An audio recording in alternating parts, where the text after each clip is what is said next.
This is Steve Jewin from WrestlingObserver.com, and we're here today with Scott Patterson, a video game historian, archivist, and jack of all trades. Thank you, Scott. I appreciate you being here today. It's nice to be here. Thank you. You've got some professional wrestling history, and we're going to get into that in just a second, but I want to start out by introducing you and what you've done for video games, since that's currently what people know you for best. In fact, that's how I knew you before you even revealed that you had a professional wrestling history. Long story short, video gaming was my first love as a young child. And over time, I wanted to know everything there was about it. Pretty much the way to sum it up. So not just, playing all the games from, going all the way back then to every generation successively, but I wanted to know about who made these games. How did they come about? How did the industry come about? How has all of this evolved? And just over time, that passion ended up becoming a profession. And these days, I not just produce some online content where we talk about the past and present and future of video gaming, but also speak at live events and appear in documentary films about the subject. And I got some TV projects about that sort of thing that are in various stages of development, and a lot of other stuff that maybe not at full liberty to divulge just yet. But pretty much, reaching across every entertainment and media platform there is. I want the whole world to look at video games with the same eyes that I did when I was a young kid and first discovered them. And I think the timing is interesting because the world is starting to look at video games that way. And I've been along for the ride the whole time. So I think current video game fans that maybe they don't know all about Pac-Man or the Nintendo Entertainment System or the 16-bit console wars or the North American video game crash or whatever. I think for them to fully understand and fully appreciate and fully love what they have now, they need to know more about where we came from. We got to go all the way back to what you and I remember from being kids, is that there was a time where Pong was the biggest arcade game in the world, and that seems incomprehensible to kids today. Well, yeah, absolutely. I mean, it's, and so a lot of times they'll end up dismissing some old game. They're like, look at the graphics, or, look at this.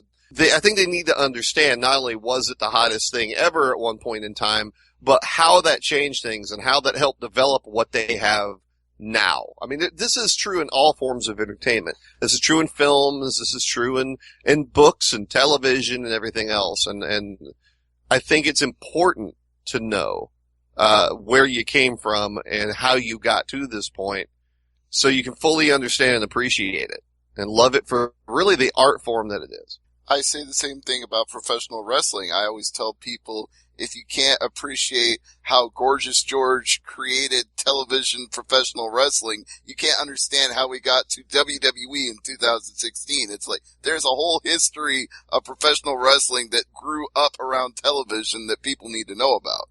Absolutely. Or another great example, you'll hear people of a certain generation, and they'll talk to death about the Monday Night Wars, which was an amazing time. And I'm glad there's a lot of people that study and try to understand what happened there. But it wasn't the only time where a war like that existed either. It was, 10 years before that, similar wars existed when cable television became, the hot thing. And cable television in general changed professional wrestling. Right. And there was already that war going on between McMahon and Crockett. And trying to, all the one-upmanship and all the evolution and the change from a territorial-based system to a national and even international, and what it took to get there as well. A lot of internet smart marks still knock McMahon for certain things that they perceive or certain ways. They don't know. They're not back there. But they need to know and understand how much of a gamble everything he did at one point in time was to even expand beyond that. And that's just, how he accomplished that. Yeah. I think that's important too. Case in point, Black Saturday. Like you said, when people talk about the Monday Night Wars, they forget there was a Saturday War back in 1984 when Vince McMahon took over one of the hottest territories in professional wrestling with his TV programming, and the fans of NWA World Championship Wrestling were in an uproar like, what is this stuff from New York? What is this doing on our TV? Oh, absolutely. And not to mention, them running supercards in direct opposition of each other, which something that didn't even happen during the Monday Night Wars. You know, they were careful not to run pay-per-views and that sort of thing up against each other. But, in the early 80s, you know, the early days of pay-per-view and closed circuit and that sort of thing, they did that a few times. They were, you know, the pressure on the pay-per-view companies to run Vince's and not the others. And then the pressure he got back, like, don't do that again. So then he puts the first Royal Rumble on live TV up against a WCW card, like, oh, you said not to go head to head on pay-per-view. Well, this is live TV. Yeah. Or even, yeah, go ahead. well, or even in 91, where, you know, Flair shows up on, you know, WWF TV with the big gold belt. Yeah, and proclaims he's the real world champion to a stunned WWF audience. If they hadn't been watching NWA at that point, they're like, who's this guy? What's he talking about?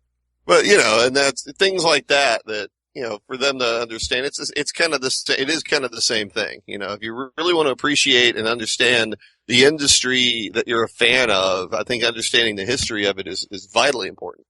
And that's one of the things that I really appreciate that you do, and I want to give you praise for that, is the fact that you archive all these magazines, books, periodicals, literature that's out there that people have forgotten or that's gotten dusty and hidden away in somebody's cupboard that chronicled the rise of video games from the 1970s to today. I think it's important that somebody preserves that legacy so future generations can read it and discover it. Yeah, I kind of started doing that partially for my own curiosity, and I've expanded on it more because the internet frustrates me in that regard. Well, yeah, the boom of the internet was pretty much after the rise of the video game industry, and the internet started booming in the 1990s after the video game industry was pretty well established. Well, and as a result is you've gotten a lot of, I guess let's say revisionist history by certain people, as well as your old rumors and urban legends and all that went unchecked. So there's a lot of people out there that when they want to look up video game history, they'll just go hit Wikipedia or whatever, which I don't even want to, you could do a whole other interview about how Wikipedia, how badly they handle their video game history. And that's the administrators. That's not the users so much. It's the administrators, doling out what they consider relevant and not. But, there's so much wrong information out there. And there are other websites that do archives of magazines and that sort of thing. And they'll even put scans up for them. But what good are those when nobody is using those as a reference? They're not using those to study. So started doing this archive project and really expanding on it for two reasons. One, it is to have, you know, and maintain the physical media, these old video game magazines and books and promotional items and stuff that are a physical example of the history of video gaming, but also to educate. And, you know, it's not just a bunch of magazines and some file cabinets. And I could scan them and put them online too. What good is that going to do? So I'm trying to expand my own knowledge base with these as I can, or refresh some of it, or do further research. But then as I produce various pieces of content or work on films and that sort of thing, I have a direct reference point. So I can say, no, this story over here about this person being the first person to do this in the video game world is not accurate. It's this person here, and I have the evidence right here. And here's what I can show you. And I can pass that knowledge along, as well as like the physical copies of it, but the actual knowledge base along. Another thing that's worth note, you mentioned pre-internet, but there was a gigantic video game industry crash in North America in the mid-'80s, and a lot of stuff was lost in that time, partially because people thought video games were over, and a lot of people tossed these things out or buried them in a landfill in New Mexico. But there was also, because of that, there was a window of several years where there was very little media covering video games at all. But there were a lot of things happening in the industry during that span of time. There was almost just no mention of it in the press or in media. All the video game magazines from before had gone out or had wildly changed their formats. And so a lot of that history isn't even known, and what is out there is extremely hard to find. You can barely find, for example, a review of the first Super Mario Brothers, or even an announcement of its release, or things like that, because no one was paying attention. But yet so much happened during that period of time that it's fascinating to find it and to study it and to catalog it. And I hope to, someday, this stuff is common knowledge and not lost history.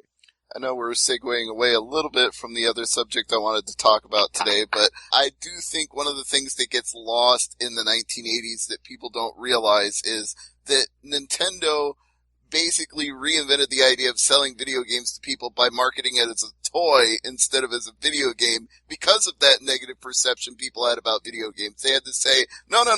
Here's this robot. It spins this. It does these things. This is a toy for kids. Oh, and it plays some games too. Oh, absolutely. Yeah. The word video game is a dirty word, and retailers didn't even want to buy anything. They were convinced video games were over. They were still dealing with overstocks that they had from the Atari implosion. And yeah, so no one was interested in carrying a new video game system. So yeah, let's add a gun and a robot and call it an entertainment system. Wink, wink, nudge, nudge. And the early promotional materials is focusing almost entirely on the robot, and everything else is secondary. And, that was what they managed to get in with. And it took them years. But once they did it, it started to reintroduce the idea because it was an industry perception. Atari had overpredicted their, revenue increase and produced too much product. And it was misconceived as people not wanting to play video games anymore. When in reality, it was mostly Atari's mishandling of it. They still saw a revenue increase in 82. It just wasn't the ridiculously high one that they had called. And they made too much product based on the fact that they thought they were going to see this astronomical rise instead of the fairly modest one that they did. People still wanted to play video games. And Nintendo was the one that was finally able to convince people of that, and to a point where they were able to prove it. And everything we got today is a direct result of it. At least I feel so. And I think one of the lessons that was also learned from that era was to not rely on outdated hardware for too long a period of time. Because one thing we saw when Nintendo and Sega both rose to prominence in the 80s and 90s was every few years they would reinvent their console. Whereas Atari had this technology that they developed in the 1970s and stuck with right up until the point where they couldn't even sell the Atari 5200 at that point because they had oversaturated the market with this one hardware and they relied on it, and it had, there are clever programmers out there who really expanded and still continue to expand what the VCS/2600 could do, but there were still some things you just could never do with that system. Oh yeah, it wasn't designed to do anything more than play some Pong games and the stuff. And Nolan Bushnell, who by this point in time had sold Atari but was still had a high position there, and he was telling them, in the late 70s, this thing's already a dinosaur. We need to replace it with this. What Atari could have done was they had hardware and they could have released it as a console. Instead, that was what they made into their home computer releases. So, the Atari 400, 800, all that sort of thing was based on what could have been video game hardware. And I think the whole industry could have been drastically different had they gone with that. But, that is what it is. The video game industry was still young at that point, and you had a bunch of executives that didn't understand it, which is partially arrogance and is partially the fact that there was nothing for them to study from yet. Right. There was no history of the gaming industry at that point. Exactly. It was still brand new. You had to, those lessons had to be learned the hard way. It's not like they could have known. Right. So, again, those lessons got learned and they learned the hard way, and they translated to how the industry did things from there. And so it's all important. The one thing they're never going to live down is that at one point Nintendo actually approached Atari and said, hey, would you like to license this product for sale in North America? And Atari said, no thanks. Atari was actually interested in doing it. And what had happened at that point in time, Nintendo was only known for Donkey Kong. That was the only thing they were really known for at that point in time. So that was seen as their value was Donkey Kong. That was seen as their value. And Nintendo had previously entered into a deal with Coleco. And so they licensed, Coleco had the rights to license home cartridges for home consoles, that make the tabletop games, other stuff like that. Atari, through their Atari Soft subsidiary, had gained the license to create home computer versions of Donkey Kong. So Atari was sitting here thinking, okay, well, this is going to go with us. We have the rights to this. Well, Coleco put out a home computer called the Atom. And the Atom was basically a souped-up ColecoVision in the first place. Right. So they were at a trade show, and Coleco decided to show off the Atom by playing the Donkey Kong ColecoVision cart on it. Atari saw that and thought that was in violation of their agreement, and pretty much the whole thing imploded right there. I think it's better that Nintendo didn't sign with them, because the Atari executives at that stage of the game had no idea. I mean, Atari's whole thing, they self-destructed. It was this bad business. They made wrong business decisions left and right. It wasn't a case of the consumers got tired of Atari or video games. It was run so bad that nothing was going to work right. And they everything they could do wrong, they did. And so I think it's better for Nintendo that they hadn't signed that deal, because I don't think it would have had a fair chance. Yeah, mismanagement from the top, too. I mean, there were people in Atari who did know what they were doing, like you say, but once Warner Communications took over and was the parent company and had their own executives calling the shots, that was probably doom as well. Yeah, I mean, well, any entertainment or creative industry, if you get too many suits that aren't connected with the audience, aren't connected with that product, it's doomed. You got to have some people in charge that understand what it is they're selling and why the general public is interested in it, and what are they going to want to see, and how, and all that sort of thing. And that's where Atari failed. It was, you had some suits that jumped on it because it was a hot new rising technology, and they came in thinking they knew everything. What we saw with the decline of video games for a short period in the 80s actually parallels the subject we're going to talk about, is that pro wrestling has periods where it has risen, fallen, and then in the 80s, it took a meteoric rise in the mid to late 80s with Hulk Hogan coming into WWF and revolutionizing their popularity.